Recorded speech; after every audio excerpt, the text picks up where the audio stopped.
कामावरून कमी केल्याचा मनस्ताप सहन न झाल्याने विष प्राशन करून आत्महत्या केलेले महेश कुमार भास्करराव सावदेकर व 51 राहणार देवीदास कॉलनी यांच्या कुटुंबियांचा रोष मंगळवारी अक्षरशः उफाळून आला। समदिनांवर कारवाईची मागणी करत कुटुंबियांनी मृतदेह थेट मुजे महाविद्यालयाच्या आवारात नेऊन प्रवेशद्वारात 2 तास आंदोलन केले। कुटुंबियांनी स्पष्ट भूमिका घेतली की कारवाई होईपर्यंत मृतदेह ताब्यात घ्यायचा नाही। संतप्त नातेवाईकांनी घोषणाबाजी करत महाविद्यालयाच्या इमारतीत आक्रोश व्यक्त केला। या प्रकरणाची गंभीर दखल घेऊन खानदेश एज्युकेशन सोसायटीचे अध्यक्ष नंदकुमार बेंडाळे व संचालकांनी घटनास्थळी येऊन कुटुंबियांची चर्चा केली। त्यानंतर मृतदेह हलविण्यात आला। महेश कुमार यांच्या पत्नी यशोधरा सावदेकर यांनी सांगितले की 1.5 महिन्यांपूर्वी विनाकारण पतीला कामावरून कमी करण्यात आले। याच मानसिक तणावामुळे त्यांनी आत्महत्येचे टोक गाठले। जबाबदारांवर तात्काळ कारवाई करण्यात यावी अशी मागणी त्यांनी आंदोलनात केली। यावेळी रिपाई आठवले गटाचे महानगर अध्यक्ष अनिल अडकमोल, मुकुंद सपकाळे यांच्यासह अन्य पदाधिकारी आंदोलनात सहभागी झाले होते। संस्थेचे अध्यक्ष नंदकुमार बेंडाळे यांनी सांगितले की सावदेकर पूर्वी अभ्यासिकेत कार्यरत होते। ती बंद झाल्यावर त्यांची दुसरीकडे बदली झाली। जूनपासून ते कामावर आले नव्हते। अलीकडेच भेटीत प्रकृती सुधारून कामाला या असे आम्ही सांगितले होते। आता कुटुंबियांना दिलासा म्हणून मृत सावदेकर यांच्या मुलाचे शिक्षण 12वी पर्यंत मोफत आणि पत्नीला शिक्षकेतर सेवेत नोकरी देण्याचे आश्वासनही बेंडाळे यांनी दिले। या संपूर्ण प्रकरणामुळे परिसरात शोककळा पसरली असून अचानक झालेल्या या आत्महत्येबद्दल हळहळ व्यक्त होत आहे। माझे पैसे परत मिळाले पाहिजे। मला पोराचं कसं काय शिक्षण, अशा या वातावरणात कसं काय शिक्षण देऊ? शिक्षण संस्था नाही, कसं काय मोठं करू त्याला? 10 वर्षाचा आहे फक्त, 10 वर्षाचा त्याला काहीच माहित नाही, काहीच नाही।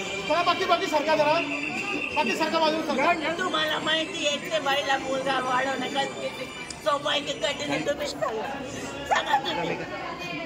या संदर्भात त्यांनी संसदीय अध्यक्ष यांची काही भेट घेतली होती, त्यांच्याशी काही चर्चा झाली? मला घेऊन गेले खूप वेळा भेट घेतली। आम्ही तुझ्या पाया पडले, हो तुला घेऊन देऊ, तुला परमनंट करू। प्रत्येक भेटायला कधी भेटच घेतले होते, कधी कॅनडाला जात होते, कधी काय करत होते, कधी काय। तुम्ही दोघं पुन्हा कोण होते ते संस्था चालक ज्यांच्याशी तुम्ही नावं सांगा? दिलीप रामू पाटील तरंगावला गेलो होतो आम्ही, त्यांच्या घरी गेलो होतो। तेव्हा पण ते कोरोनाच्या वेळी त्यांना कमी करून टाकलं होतं। 3 महिने, कधी 5 महिने, असे 14 वर्षामध्ये 5 वेळेस त्यांना ब्रेक दिला गेला।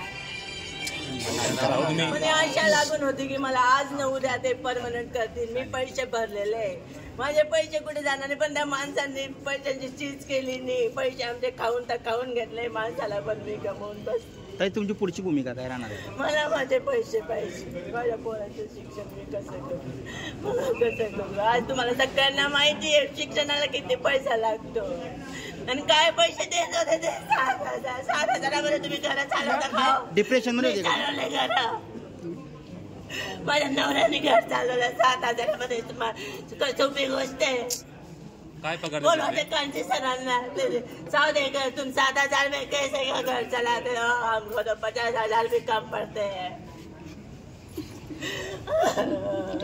त्यांना विचारा माणूस कसा होता, इज अ नाईस मॅन, विचारा त्यांच्या तोंडातून। विद्यार्थ्यांना घडवायचे ते।